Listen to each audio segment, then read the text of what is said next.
10-15 minute का प्रसंग सुनावत बानी। आ एकदम बिरहा में आप लोगों के एक नई चीज सुने के मिली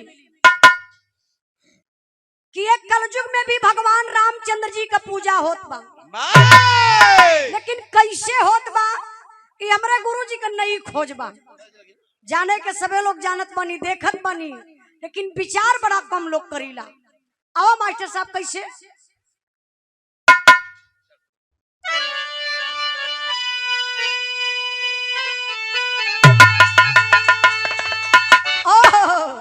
एकदम मौसमी गीत हमारे मास्टर साहब बजा दल, बड़ी प्यारी लाइन बजौलन। कौन गीत बा? और चढ़ता बसंत, और चढ़ता बसंत, उड़ाई लगा रदीर मोरी देहिया भैया बापी प्यारा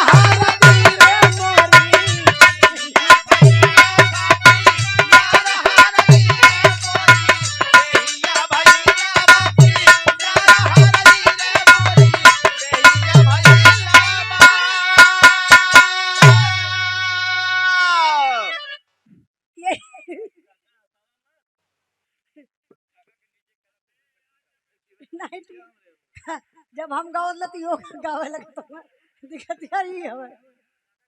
खाली दादा बैठल नहीं, गावल मत जाई गई है तो थोड़ा सा डिस्टर्ब हो। यही गीत के हम भी गंगा चैनल पर जब टीवी पर हमान के कार्यक्रम होत रहल तो हम गए प्रोमो काटे बदे। प्रोमो का होला? प्रोमो ना चल रहा।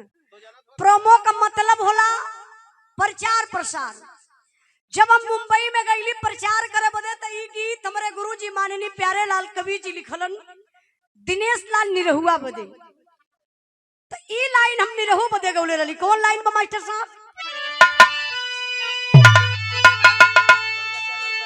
और गंगा चैनल पे टायर लेखा, और गंगा चैनल पे टायर लेखा, और घिस दे हम हो तो के बिरहा मुकाबला में घिस दे हम हो तो के बिरहा मुकाबला में घिस दे हम हो तो के बिरहा मुकाबला।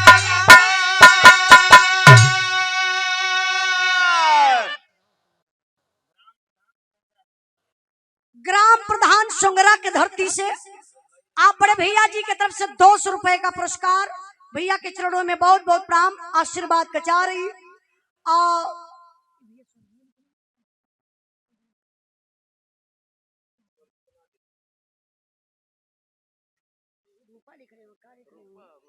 अब ना समझ इंद्रमणि यादव उनके पुत्र देवता दीन यादव जी की तरफ से बड़े भैया जी की तरफ से 200 रुपए का पुरस्कार।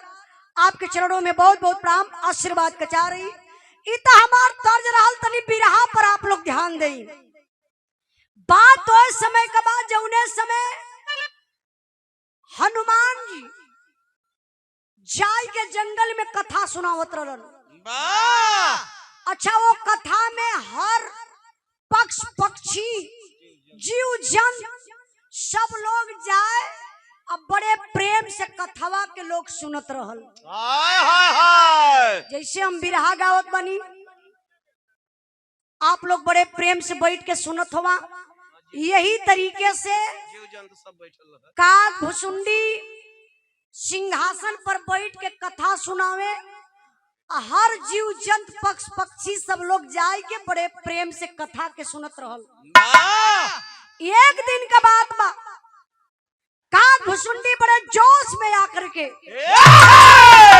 कहने लगे कि अरे मेरे प्रिय भक्तों, जिस समय लक्ष्मण को शक्ति बाण लगा था उस समय हनुमान जी ने संजीवन बूटी लेने गए थे तो सूरज की 100 योजन ऊपर से।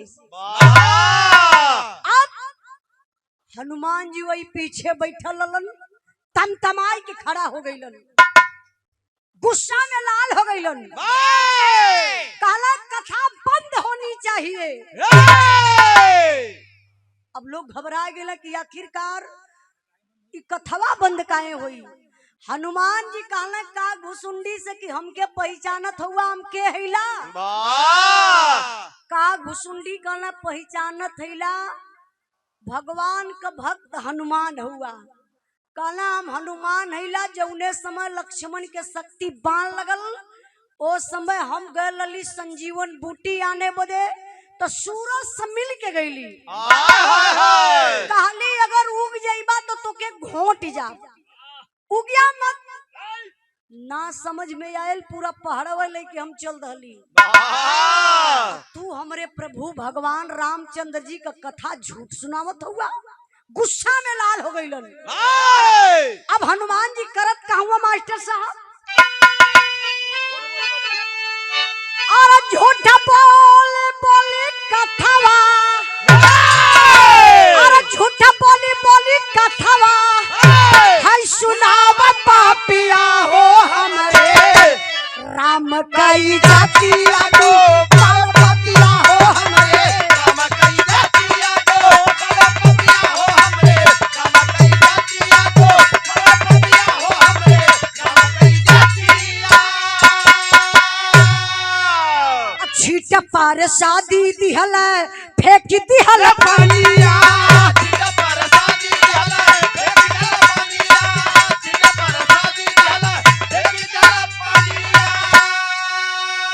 हवन कया गिया बूझवल सायलनिया हवन कया गिया बूझवल सायलनिया हवन कया गिया बूझवल सायलनिया और खाली नफरत कया गिया और खाली नफरत कया गिया लगाव पापिया हो हमरे राम कई जातिया दो पावे पापिया हो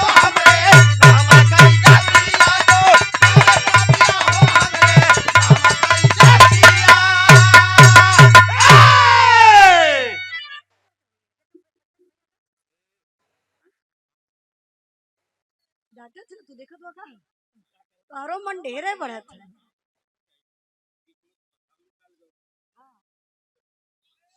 देखी अमृतलाल गौतम 500 बड़े भैया जी के तरफ से 500 रुपया में से 100 रुपया हमके लेवे के बा और 400 हमार के बांट लेवे कहो जबरदस्ती कहा तुमने कहो भैया उनकर देखा बीपी बढ़ावा मत केहू रुपया पैसा देला तो अपने मान सम्मान के मन ले देला 400 रुपया भैया के वापस कर दा पैसा तू पकड़ा। बहुत बहुत भैया के धन्यवाद। सब भाई लोगों के नमस्ते प्रणाम। तनी आप लोग कहानी पर ध्यान दें। अब हनुमान जी गुस्सा में लाल भैया भैया ए भैया हेलो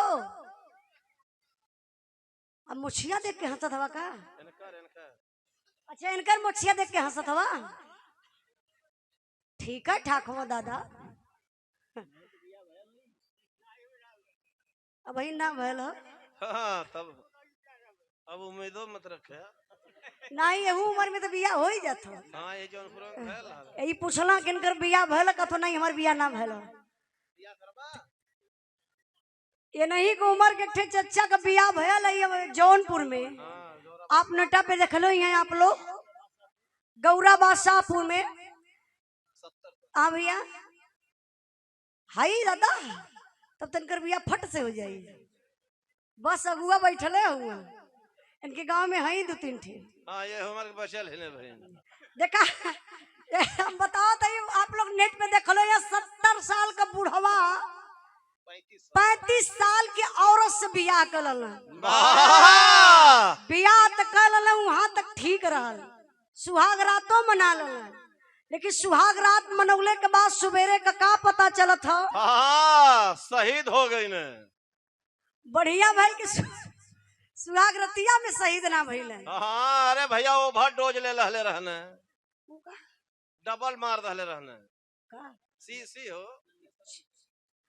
नन्हे सरोज। अच्छा बहुत बहुत आपके धन्यवाद। यूट्यूब पर भैया देखत रहा है आज सामने से देख के बड़ा खुश भइल है। बहुत बहुत दिल से धन्यवाद। ये 50 रुपए का पुरस्कार देके सम्मान के लिए सब भाई लोगों के नमस्ते प्रणाम। तनी आई बिरहा पर आप लोग ध्यान दें। हनुमान जी गुस्सा में लाल अपने पोछिया से पूरा परसदिया जंगलवा भर छीट दहल। वही हवनवा में पानी डाल के कथवा के भंग कर दहल। वहां से हनुमान जी भागल भागल अइलन भगवान रामचंद्र जी के पास, हाथ जोड़ना कहला प्रभु जी की जय हो। रोज काग भुसुंडी जंगल में कथा सुनावत रहलन तो प्रभु जी राम रस बरसत रहल। आज एकदम निराला झूठ कथा होत रहल। भगवान कहला कैला का हनुमान। हनुमान जी कहला प्रभु जी जहाँ आपका भक्ति गलत होई वहाँ हम आपका सच्चा भक्त बर्दाश्त कैसे करबे। बर्दाश्त ना कैली कथवा के भंग कर दहली। भगवान राम कहला मेरे भक्त हनुमान को घमंड हो गया, भरम हो गया। कहला ए हनुमान बहुत बड़ी गलती कैला जवन कथा के भंग कैला। सुना तो के बहुत बड़ा पाप लग गल। आई के हमसे बता दला हमके सुनले के नातकारे पाप लग गल। कहल जला बाबू पाप करने वाला ही पापी नहीं होता है, पाप को देखने वाला पाप को सुनने वाला आधा पाप को बांट लेता है।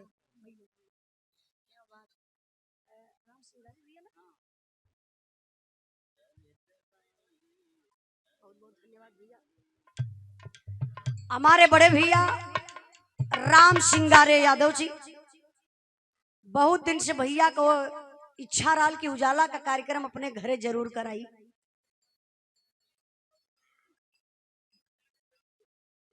ये गोलू भैया, अच्छा गोलू भैया, गोलू भैया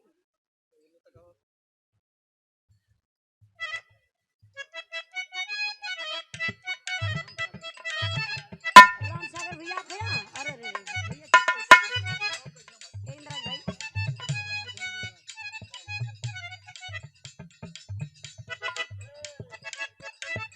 आपका मोबाइल है ना भैया, इधर देखिए।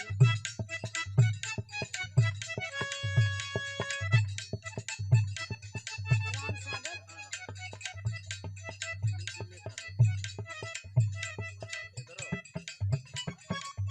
वीडियो बना लिया।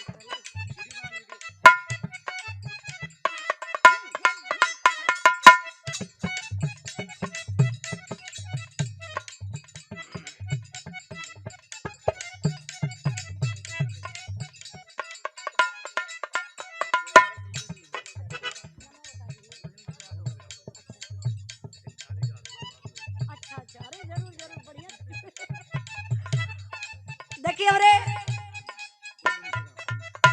गोलू मिश्रा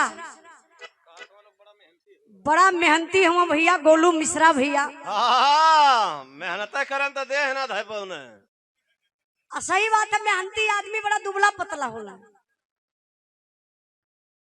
जानत हो जितना खा कैलोरी ओके उतना खट देबा तब तो समझला कि ठीक ठाक तोर शरीर रही, लेकिन शरीर से कैलोरी ना निकली तो फिर वह मोटापा बढ़ी।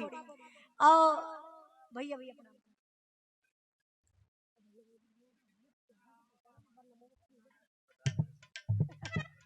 भैया भैया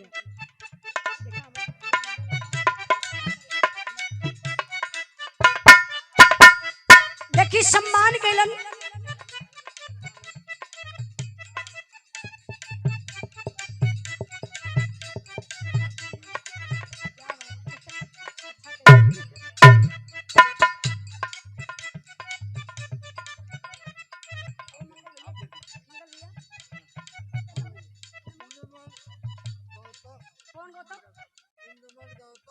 इंद्रमणि गौतम। अच्छा इंद्रमणि गौतम चाचा जी की तरफ से 50 रुपए का पुरस्कार। चाचा के बहुत बहुत प्रणाम।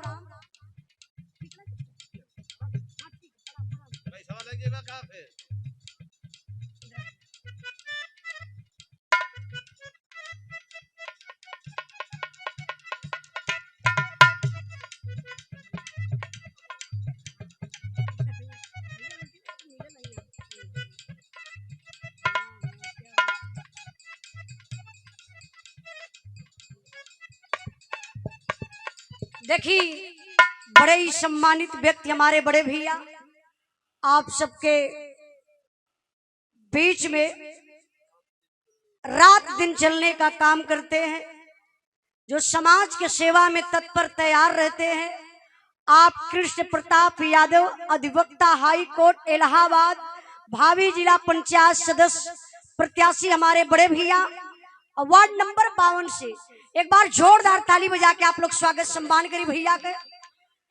बड़े ही सम्मानित व्यक्ति, बड़ा ही मान सम्मान भैया की तरफ से मिलता है। ये देखिए एक कृष्ण भगवान राधा कृष्ण का ये जो स्मृति चिन्ह बा, जो फोटो बा, ये बड़ा कीमती होला। तब का मुहिम बात बतावा जात हो नहीं, प्यार का निशानी बा इंद्राज भाई। एक पति पत्नी के लिए बहुत बढ़िया लगला। ये आप देहनी हमके, हम देव व्यास जी के मतलब अपने पति देव के। देखिए हमारे पति देव के आप मित्र है, जिगरी दोस्त हैं, भैया से बराबर हाल चाल होत रहे। अभी अइले न भैया तो कतु आयल हुआ कि ना गड़िया में हुआ। देखिए सुंदर पुष्पहार और एक राधा कृष्ण के प्रतिमा और साथ साथ में एक स्टॉल और 500 रुपए का पुरस्कार देकर के सम्मान किए। एक बार जोरदार ताली बजा के आप लोग स्वागत सम्मान करिए। बहुत बहुत दिल से धन्यवाद भैया। माता रानी करे कि विजय का ताज आपके सर पे लहरे। और देखिए हमारे बड़े भैया राम सिंगारे यादव, इस कार्यक्रम के आयोजक महोदय, हमारे बड़े भैया जी की तरफ से सुंदर पुष्पहार। एक अच्छा राजेश यादव सुंगरा से बहुत बहुत भैया के प्रणाम। ऑनलाइन बिरहा भी सुनत है, ऑनलाइन पुरस्कार ये 500 रुपए का पुरस्कार देकर के सम्मान केलन। खाली कहवे के ना भेजबो करी है, भेजे हैं तो भैया दी है ना हमके। हाँ, एकदम ईमानदारी का सौदा रही। तब का यही लगले देख फुर्सत में हो जा भैया भैया। अच्छा देखिए राम सिंगारे भैया की तरफ से सुंदर पुष्पहार, एक ठंडी वस्त्र साल और 1000 रुपए का पुरस्कार देकर के सम्मान किए। और हमारे बड़े भैया राम सागर भैया की तरफ से सुंदर पुष्पहार और 500 रुपए का पुरस्कार। देखा ये में गड़बड़ाऊ गल पुरस्कार। और हमारे बड़का भैया राम सिंगारे भैया के जीजा जी रहलन है, आपके तरफ से 500 रुपए का पुरस्कार, एक सुंदर साल देकर के सम्मान केलन। जेकर नाम भुला गए भैया क्षमा चाहे, आप फिर से बोलवा लिया। सब भाई लोगों के नमस्ते प्रणाम। आई 100 रुपया, अरे 50 देता तबो हम खुश बानी, 10 देवा तबो खुश बानी। कोनो जरूरी थोड़ी ना कि 1000 रुपया देवा तबे हम खुश रहे। देखा हम बताइला रुपया पैसा ही तो हाथ का मैल होला। जे चाहे आज अपन मैल छोड़ा ले। कैसे पैसा तुम्हें दे, मैल अपने मन में छूटे लगी। नमो का बतौनी है अमृतलाल गौतम, आपके तरफ से 100 रुपए का पुरस्कार, आपके चरणों में बहुत बहुत प्रणाम। 100 रुपया भैया के वापस कर दा। अच्छा आई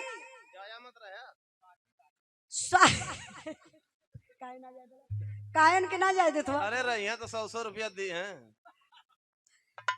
दुनिया बड़े आगे बा, अपने अपने चलाकी में सब रहेला। अच्छा हमारे बिरहवा कहाँ पहुंचल लिए?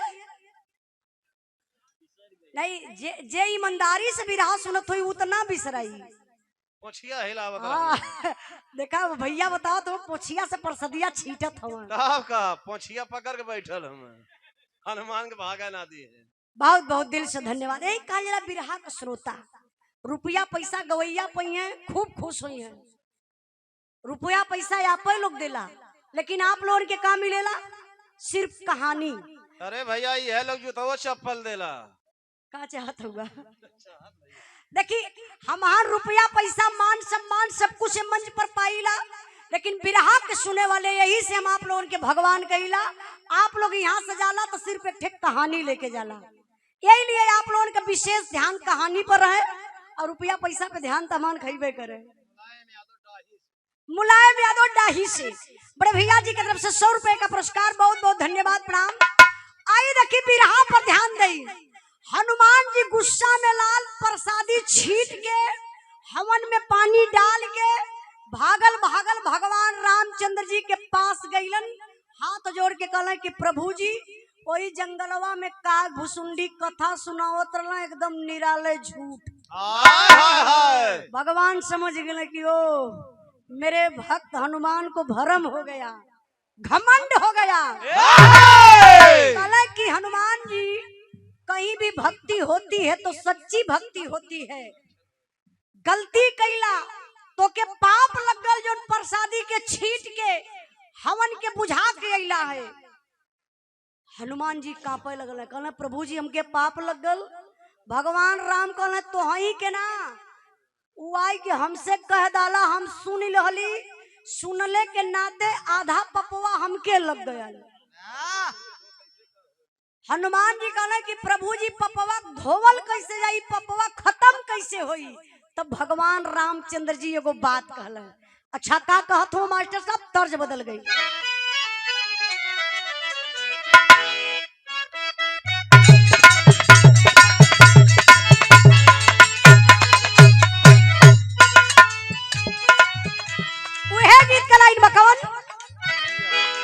जिनी जाई हो पूर्ववा, अयो रामा जाई हो पूर्ववा, जहाँ वाला लिया बसे होरा। जिनी जाई हो पूर्ववा, अयो रामा जाई हो पूर्ववा, जहाँ वाला लिया बसे होरा। जिनी जाई हो पूर्ववा, अयो रामा जाई हो पूर्ववा, जहाँ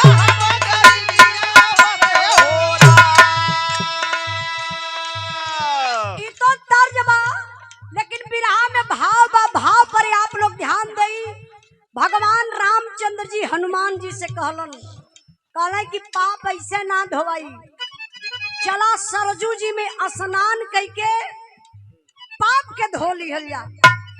आगे आगे भगवान रामचंद्र जी, पीछे पीछे हनुमान जी सरजू जी के घाट पर पहुंचलन। तब का भल मास्टर साहब बोले, प्रभु सोना सोना कपिया, अयो रामा सोना सोना कपिया, चला चली सरजू नहाए ना। बोले प्रभु सोना सोना कपिया, अयो रामा सोना सोना कपिया, चला चली सरजू नहाए ना। बोले प्रभु सोना सोना कपिया, अयो रामा सोना सोना कपिया, चला चली सरजू नहाए ना। कपिवर के सांघावा मेरा घुरैया, अयो रामा सांघावा मेरा घुरैया, चली भैया सरजू नहाए ना। कपिवर के सांघावा मेरा घुरैया, अयो रामा सांघावा मेरा घुरैया, चली भैया सरजू नहाए ना। कपिवर के सांघावा मेरा घुरैया, अयो रामा सांघावा मेरा घुरैया, चली भैया सरजू नहाए ना। एक बात और आप लोगों से हम बताइए,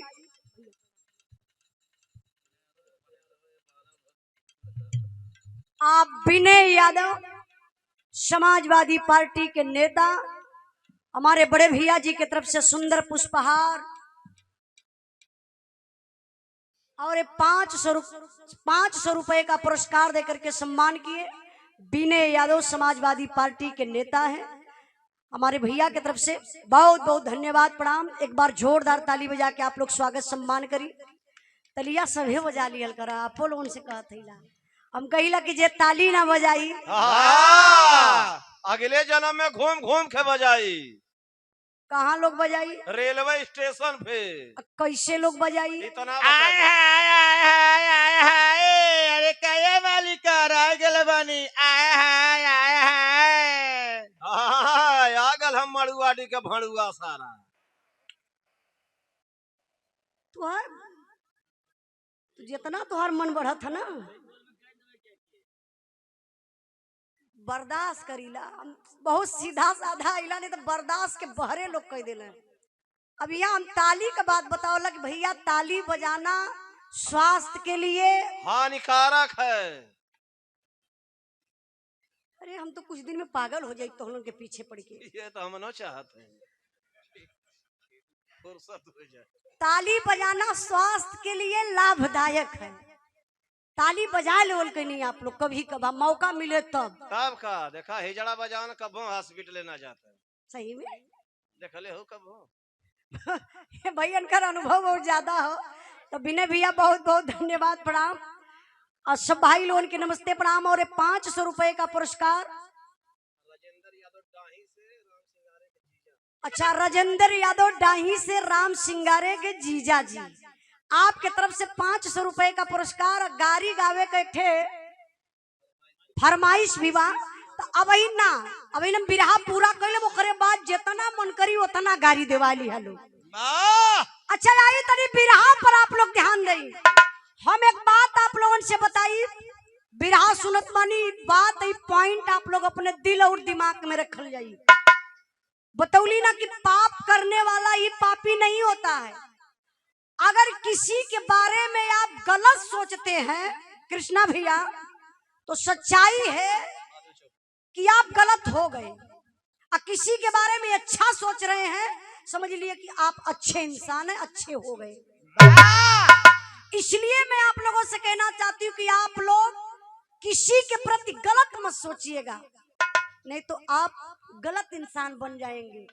भले वो व्यक्ति आपके सामने हो या ना हो, जब भी कोशिश करिए तो अच्छा सोचने का। ए चचा, हेलो भाई। अच्छा, तो बिरहा दुनिया आगे से सुनत हो। तीसरे नेत्र से सुनत हूँ। मुहवा हमारे ओरी करे के चाहिए, तो मुंह हमारे ओरी ना कैले हूँ, आप का कैले हुए? पीठ कैले हूँ। और तू का समझत हुआ? अरे मत हम पागल हिला का कुछ बोल दे। भैया गोड़ और मत तोरी, एकदम आराम से बैठा, खाली बात सुना दा। तनी बिरहा पर ध्यान दे बाबू। हनुमान जी अब भगवान रामचंद्र जी आगे आगे गईलन कहा? सरजू जी के घाट पर। भगवान रामचंद्र जी वही बैठलन, स्नान करे शुरू कैलन। स्नान करत करत भगवान रामचंद्र जी अपन शरीरिया लगल कपावे। और शरीरिया कपाई के भगवान रामचंद्र जी अपन अंगूठिया धीरे से वही पनिया में गिरा दिहल। अब पनिया में गिराई के जोर से चिल्लात हो कहला कि हनुमान, अरे मेरे भक्त, गजब हो गया। हनुमान जी कहना प्रभु जी क्या हुआ? कहा हनुमान जी देखिए हमारी अंगूठी तो पानी में गिर गई। अब हनुमान जी आओ न ताओ न हर न वहर देखल, अब पनिया में देखत हुआ कि अंगूठिया प्रभु जी का गिरल बा, वो नीचवा जात बा। और तब ले हनुमान जी छपाक से कूदल, अंगूठिया पकड़ल चाहत हुआ, लेकिन अंगूठी पकड़ात ना हो। अंगूठी नीचे चल गई। अंगूठी पहुंचल कहा मास्टर साहब?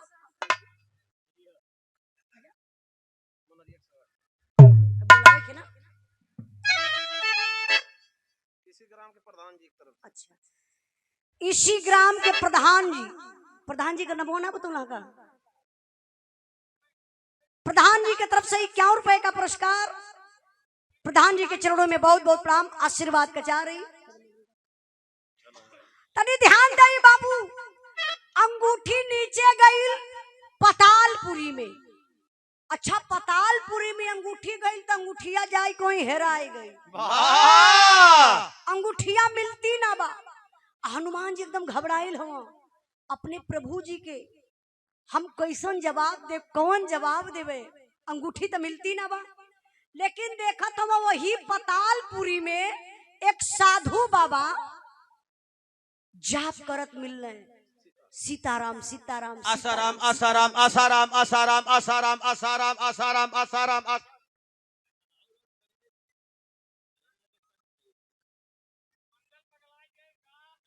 अरे भैया इनके कम मत समझा। जब ले आसाराम का भक्ति खूब जोरा पर चल रहा, तब ले दोनों परनिया खूब पूजा पाठ कैल। जब वो गंदी हरकत में पकड़ा गई ना, जेले में चल गई ना, चच्चा जानत हुआ दोनों परनिया मिल के आसाराम को फोटोआ ले जाके बेडरूम में टांग दे। किरतिया भर देख के ही ललचा है। ऐसा ऐसा तो भक्त लोग हुआ, तब का ये दोनों जने भक्त हुआ। हाँ ये अब प्रेमचंद भाई भक्ति में चल गए हम, खत्म हो ही जाइए। अरे भैया इनकर बहुत गुण खराब है। बिरहा पर ध्यान दई। अब हनुमान जी के हिम्मत आई कि अरे मेरे प्रभु भगवान रामचंद्र का कोई भक्त यहाँ भी है क्या जो सीताराम सीताराम कर रहा है? हनुमान जी गईले ऐसे खड़ा भइले कहले कि प्रभु जी की जय हो, मैं भगवान राम का भक्त हनुमान हूँ, हाय हाय मुझे क्षमा करिएगा, आप भक्ति में लीन है, मैं थोड़ा डिस्टर्ब आपको कर रहा हूँ। साधु बाबा कहला हाँ बच्चा बोलो, क्या डिस्टर्ब, क्या बात है, क्या डिस्टर्ब करना चाहते हो। हनुमान जी कहले कि प्रभु जी हमारे प्रभु भगवान रामचंद्र जी के एगो अंगूठी आइल है, आप देखली है का। वाह साधु बाबा कहले बचवा जाओ, वो देखा सामने घड़ीला लौकात बा, ओई घड़ीला में आई के गिरल बा, जईबा घड़ीलवा में हथवा डलबा अंगूठिया पा जईबा। हनुमान जी गईले वही घड़ीला में हाथ डलले, और जब हनुमान जी घड़ीलवा में हथवा डालत हुआ तब का भल मास्टर साहब,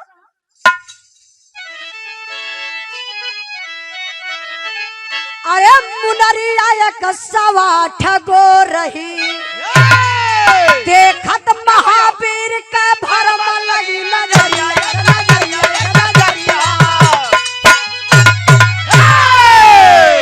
मुनरिया 108 गो रही, देखत महावीर का भरम लगी नजरिया। हनुमान जी घड़ीला में हाथ डलले, अंगूठिया निकलले, तो एगो अंगूठी ना 108 गो अंगूठी निकलल। गजब तई हो गल कि प्रभु भगवान रामचंद्र जी का एगो अंगूठी गई, अब पतालपुरी में जाई को घड़ीला में 108 गो अंगूठी कैसे हो गई। भर यजुरी अंगूठी, सब पर राम राम लिखल बा। हनुमान जी समझ ना पौने कि कौन अंगूठिया या बहिन गाइल है। यही जा 1 मिनट, आप विमलेश यादव डाही से राम सिंगारे भैया के आप भांजा हैं, आपके तरफ से 100 रुपए का पुरस्कार, भैया के बहुत बहुत प्रणाम।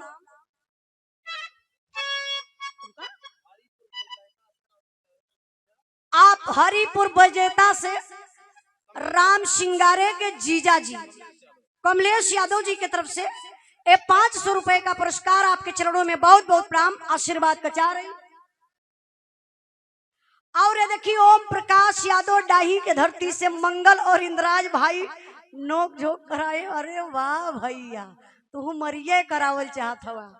अरे होलिया ऐसा लोग गाय के बवाल कैले रहना कि हम सुल्ला सपाटा करौली है, एक दिन बवाल बहुत हो गल हो। लेकिन चलिए अगर आप लोगों की इच्छा तो हो जाई। हाँ भाई देखा आप लोग एंजॉय करे बदियाल है, तो हमान का फर्ज भी बनेला कि आप लोगों का फरमाई सामान पूरा करी। अब इन बिरहा चला तकरे बाद अब इन जईबा ना ना बस बैठल ला कुल होई। 100 रुपए का पुरस्कार राम सिंगारे यादव भैया की तरफ से बहुत बहुत धन्यवाद प्रणाम। तनी आई बिरहा पर ध्यान देई। अब हनुमान जी का कैलन, अंगूठी देखत हम सब पे राम राम लिखल बा, 108 गो अंगूठी, अब कुल अंगूठिया एक तरीके का समझ में ना आयल। हनुमान जी 108 गो अंगूठिया के लेके अइले वही साधु जी के पास, कहला हे प्रभु जी जो न बहिन का अंगूठिया आइल है वही के आप निकाल के दे दी है। अब साधु बाबा वही अंगूठी के निकाल के हनुमान जी के देखल, और जो 107 गो अंगूठी रहा हनुमान जी वही घड़ीला में रख दल। आ एक अंगूठी लेके अइलन तो भगवान रामचंद्र जी से कहलन का मास्टर साहब,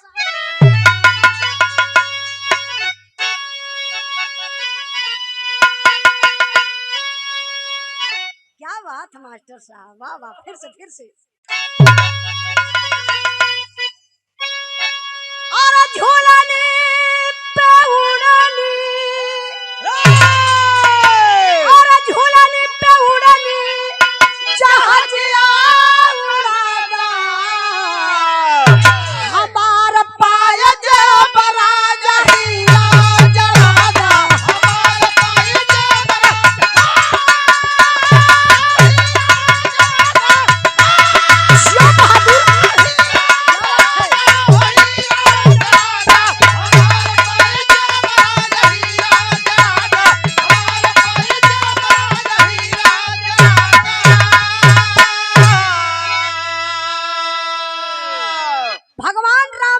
से हनुमान जी कहत हुन का कलन, और मुनरी का साफा सा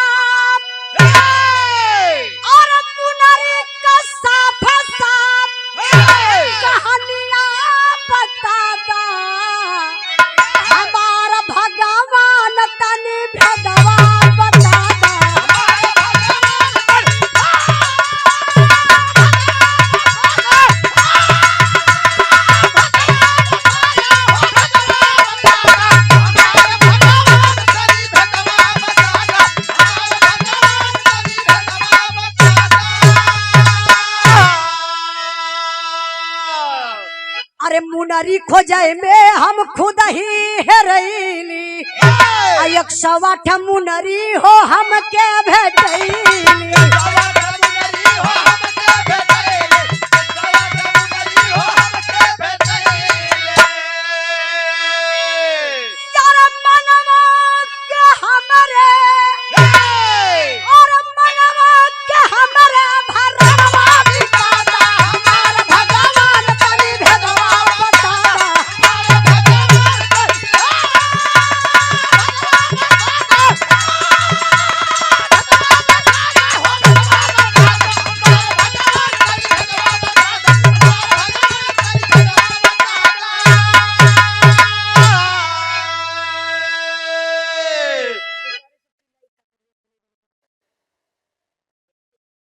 ये भैया गोलू बतौला नाम गोलू भैया की तरफ से 100 रुपए का पुरस्कार है बिरहा के भाव पर।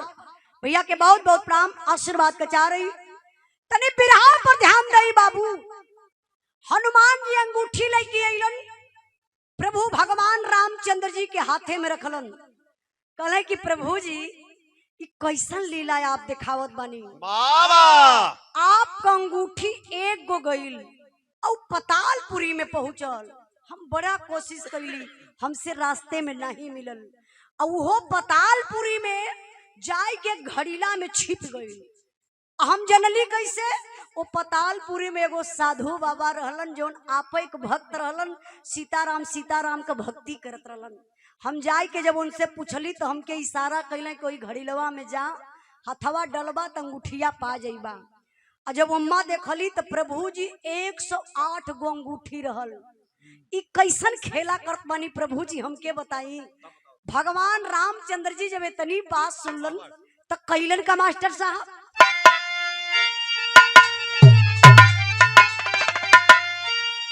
अरे सुन के बात हंसन लगे रघु अरे सुन के बात भगवान हंसन लगे रघुराई बाके बजरंगी थोड़े जल में गैला दूत आई बाके बजरंगी।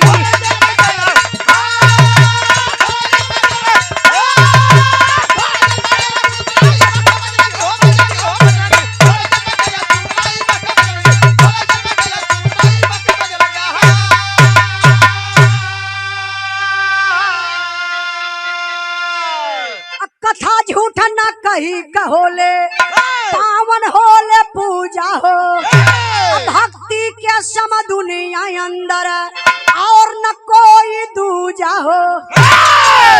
मुनरी का भेदावा तो हम मिल जाए बाके बजरंगी थोड़े जल में गैला उतर आई बाके बजरंगी।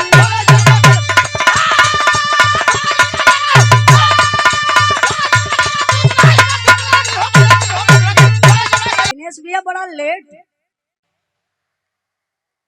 देखी हमारे बड़े भैया दिनेश लाल यादव जी जो जौनपुर की धरती से चलकर आए हैं बिरहा में बहुत बड़ा योगदान बा। अच्छा दिनेश भैया हमके पता ना रहा कि आप आयल हुआ हमके बाद में पता चलल है राम सिंगारे भैया जाए के कहला कि दिनेश भैया भी आवत है। हम कहिए भाई ना आप मुंबई में बड़ा हमारे बड़े भैया हैं जो जौनपुर की धरती से चलकर आए हैं। बहुत बिरहा जगत में हमार सहयोग भैया कैले हुआ मुंबई से लेके यूपी तक समाजवादी पार्टी के बहुत अच्छे नेता भी हैं जो आप सबके बीच में रात दिन चलने का काम करते हैं। आप दिनेश लाल यादव जी एक बार जोरदार ताली बजा के आप लोग स्वागत सम्मान करिए। हम चाहते भैया का मुंह स्वागत कर दी। अच्छा बिमलेश यादव राम सिंगारे भैया के भाई के अच्छा भैने हम अब क्लियर हो गल ना राम सिंगारे भैया के भैने बिमलेश भैया 100 रुपए का पुरस्कार देके सम्मान के लिए बहुत बहुत धन्यवाद। धन्यवाद देखिए बड़ा ही प्यार दुलार सम्मान मिलता है पारिवारिक संबंध बा। जितना भी कार्यक्रम रहे हमारे दिनेश भैया का सबसे पहला प्रेमचंद भैया सबसे पहला प्रोग्राम मतलब उजाला उजाला के बाद चाहे क्यों रहे थे। अब तो आपो आ गिला यही लाइनिया में नहीं आप रामा भैया देखिए नाराज हो गया कहा प्रेमचंद भैया ए इंद्राज भाई, प्रेमचंद भैया यार नाराज होता हूँ तो बोलते ना हुआ। अच्छा, वीरापुर से दिनेश यादव बीडीसी भैया की तरफ से 200 रुपए का पुरस्कार, और हमारे दिनेश भैया की तरफ से मुंबई से चल कर आए इसी कार्यक्रम के लिए सुंदर पुष्पहार और 500 रुपए का पुरस्कार देकर के सम्मान किए। एक बार जोरदार ताली बजा के आप लोग स्वागत सम्मान करिए। बहुत बहुत भैया के प्रणाम। अच्छा हाँ, बनारस बॉर्डर है ना, तो हम जौनपुरे में समझीला पिंडरा बनारस। अच्छा मास्टर साहब, वही जहाँ जौनपुर और बनारस का बॉर्डर बा वही पर भैया का घर बा। तो अब वही तक ना हम हमेशा समझीला कि आप जौनपुरे में हुआ, आधा खेत तो आपका जौनपुरे में बा। बहुत बहुत भैया के प्रणाम, सब भाई लोगों के नमस्ते प्रणाम। आप राम सिंगारे यादव प्रधान पद के उम्मीदवार, हमारे बड़े भैया जी की तरफ से बहुत अच्छे इंसान आप हैं, दिल का बहुत साफ इंसान भैया हुआ, वाकई में बहुत अच्छा लगा आपसे मिलके। ये 500 रुपए का पुरस्कार देकर के सम्मान किए। बहुत बहुत भैया के प्रणाम, आशीर्वाद बनल रहे। ये भैया ये अपने ही मेहरारू से बतियाओ तो केहू और से तो हरे है ना, दूसरे से अमृतलाल गौतम भैया निकर मेहरारू तक वीडियो कॉल पे है। हाँ तो हमसे बात करावा हमसे। इन्हीं के दे दिया इन्हीं के। आई तनी बिरहा पर ध्यान दई। अब हनुमान जी का बात भगवान रामचंद्र जी सुनल, खखाई के हंसे लगलन। कहला कि अरे हनुमान, ये तने पानी में घबरा गईला। भाई देखा, अगर प्यार करे तो इनकी मती। हाँ हाँ, मेहरारू के अगर प्यार करे हाँ तो इनकी मती राती भगा दे, अपने सुनते हैं आराम से। नहीं नहीं, वीडियो कॉल पर भी भैया लगल हुआ, अमृतलाल गौतम ना भैया। बहुत बहुत भैया के प्रणाम। देखा परसवा के लोग चल जाए, पीछे उठा ला, डॉक्यूमेंट रख ले। 50 रुपए का पुरस्कार देके सम्मान के लिए बहुत बहुत धन्यवाद। बिरहा पर ध्यान दे बाबू। हाँ हाँ हो गल, बाय बाय हो गल। अरे भैया इतना छूट मत इंद्राज के दे दा। चेहरा नहीं मती नहीं है मती इंद्राज मती का इनके मौसिक बिटिया है न, मंगल के मौसिक बेटी है। आई बिरहा पर ध्यान दई। भगवान रामचंद्र जी हनुमान जी से कहलन कि हनुमान, बहुत बड़ी गलती कैला, जो काग भुसुंडी कथा सुनावत वो कथा के तू भंग कैला, प्रसादी के पूरे जंगल भर छिटला, हवन में पानी डलला, आई के हमसे बता दला, हमके भी सुनले के नाथ कारे पाप लगल, लेकिन इस सच्चाई तोहके दिखावे बदे ये तनी बड़ी हमके भूमिका बनावे के पड़ल। 108 प्रमाण में भगवान रामचंद्र जी हनुमान जी के सच्चाई बतावत हमें, जो जंगल में कथा होत रहल सही रहल कि झूठ। कैसे मास्टर साहब?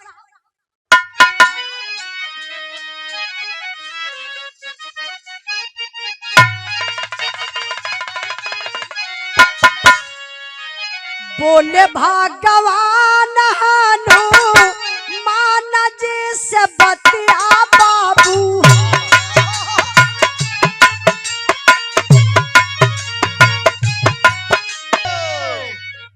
बड़ी इंपॉर्टेंट लाइन बा, ए लाइन पर आप लोग विचार करें।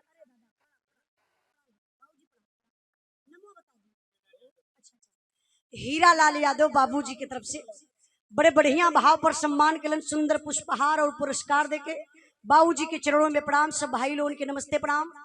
तनी पॉइंट का बात आप लोग समझे के कोशिश करी है।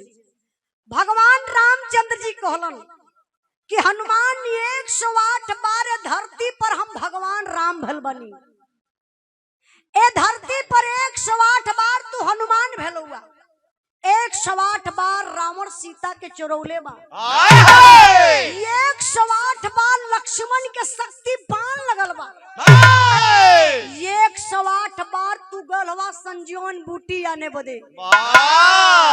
का तोके याद बा कि 107 बार कैसे गलला? ये तनी बात जब हनुमान जी सुनलन टंगरी कांपे लगल। कहना प्रभु जी, हमके तो यही जन्मवा का बतिया याद रहल है, जौने समय हम गईली संजीवन बूटी आने बदे तो समझ ना पौली, सूरज से मिल के गईली काली उग जाइबा तो तोके घोट जाब। हम यह याद रहल, ना समझ पौली, पूरा पहाड़वा लेके आ गईली। आप लोग देखल जा सीरियल में, टीवी में, फोटो में देखिला ना, हनुमान जी ऐसे पहाड़ लेके उड़त हुआ। काहे? हनुमान जी के ही पता ना रहल कि संजीवन बूटी कौन बा, और संजीवन बूटी लावे में देरी हो जाई, सूर्योदय हो जाई तो लक्ष्मण जी का जान निकल जाई। ए लिए हनुमान जी पूरा पहाड़ लेके आ गईलन। कहले प्रभु जी हमके क्षमा कदा, अब हमके पता चल गई कि जवन काग भुसुंडी जंगल में कथा सुनावत रहलन उ कथा सही रहल, हम गलत रहली। लेकिन प्रभु जी एको बात कहब, हाथ जोड़ के आपसे निवेदन करत है प्रभु जी, आपका एक अंगूठी ई 107 गो अंगूठी पताल पूरे ओ घड़ीला में कुल मिला के हो गई 108 गो अंगूठी।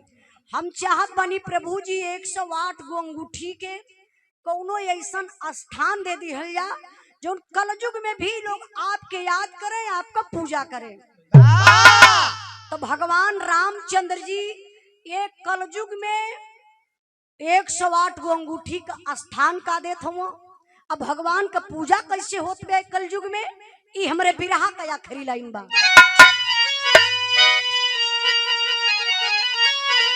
अरे 108 मुनारे मनाई गई कलयुग भई में कंठी बन पूजाई गई।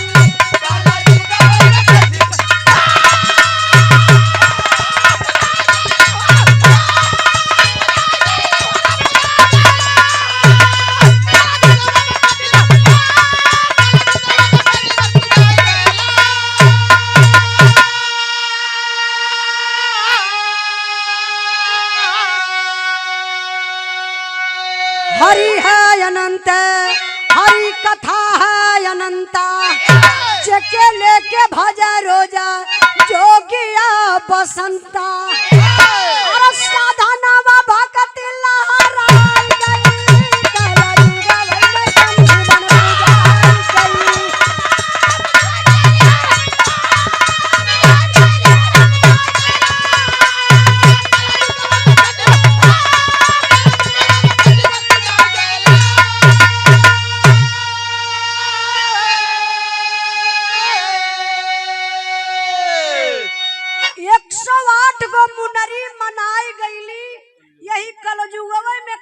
बन पूजाई गईली। हरि है अनंत, हरि कथा है अनंता, जेके लेके भजे रोज जोगी और बसंता। 108 गो अंगूठी के भगवान रामचंद्र जी एक कलयुग में स्थान का दहलन। 108 गो दाना का माला, जेके लोग कहिला रुद्राक्ष माला चाहे तुलसी का माला कहीं। आप लोग देखल करिए। अच्छा छोटे तिवारी, अच्छा सागर भैया का ना, तब तिवारी का हाथ हुआ। सागर भैया की तरफ से बिरहा पर खुश होकर के 500 रुपए का पुरस्कार देकर के सम्मान केलन। भैया के चरणों में बहुत बहुत प्रणाम। और 200 रुपया के कर भैया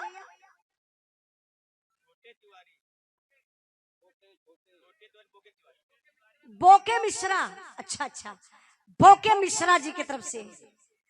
बोके भैया हमारे बोले में अगर गलती हो जाई तया के अपन पैसा ले जाया, अब तुरंत सही हो जाए। ऐसे सही होता तो बहुत कुछ सही हो जाए। बोके तिवारी जी की तरफ से 200 रुपए का पुरस्कार और सागर भैया की तरफ से 500 रुपए का पुरस्कार। बहुत बहुत धन्यवाद प्रणाम। परियाई बिरहा पर ध्यान दें। 108 को दाना का माला होला, जे भाई के घरे हो जाए के देख लिया जाई, घरे ना होई तो मंदिर पर जरूर होई। राम सिंगारे भैया मंदिर पर 108 को दाना का माला जरूर होई। अच्छा आप लोग देख लिए जाइए, अगर 107 को दाना का माला हो तो लक्ष्मण का माला हो। काहे वो छोट हुआ कम रही उनके रामायण लिखे बैठल नहीं भैया, हम जो बताओ लोग के सही बनिया। 107 को दाना का माला बा तो नकली माला बा, उससे भगवान का भक्ति पूरा कबो न हुई। 109 को दाना का माला बा तो सीता जी का माला हो। मेहरारून का रक्षण ज्यादा है। आज रामायण लिखाई जाई दिनेश भैया लिखत हम। 109 को दाना का माला बा तो वो नकली बा। जब तक कि 108 को दाना का माला ना बा उस सच्चा माला ना हो सकेला। अपने हिंदू धर्म में आप लोग देखिला भोर में स्नान कैला के बाद लेके वही के लोग जाप करेला श्री श्री 108 वाह श्री श्री 108 अपने हिंदू धर्म में लिखाला। अब मुसलमान धर्म में का लिखाला पता 786। अगर आप लोगों से कभी केहू पूछ ले कि श्री श्री 108 हिंदू भाई लोग काहे बदे लिखलन तो आप लोग तुरंत हमार बिरहा याद कर लिया। ओ उजाला एक बार रामायण से बिरहा गाय के बतावत रहनी कि श्री श्री 108 ए लिए लिखाला जो भगवान रामचंद्र जी के बनावल माला बा जो कलयुग में आज भी भगवान रामचंद्र जी का पूजा होत बा। तो ये हमारे रामायण का नई खोज रहल कुछ गावे बजावे में गलती भइल होई तो आप लोग क्षमा करने के कष्ट करिएगा। देखा इनकर तो दुनिया खोई गई है। बिरहा का आखिरी लाइन में आखिरी भाव बा मास्टर साहब।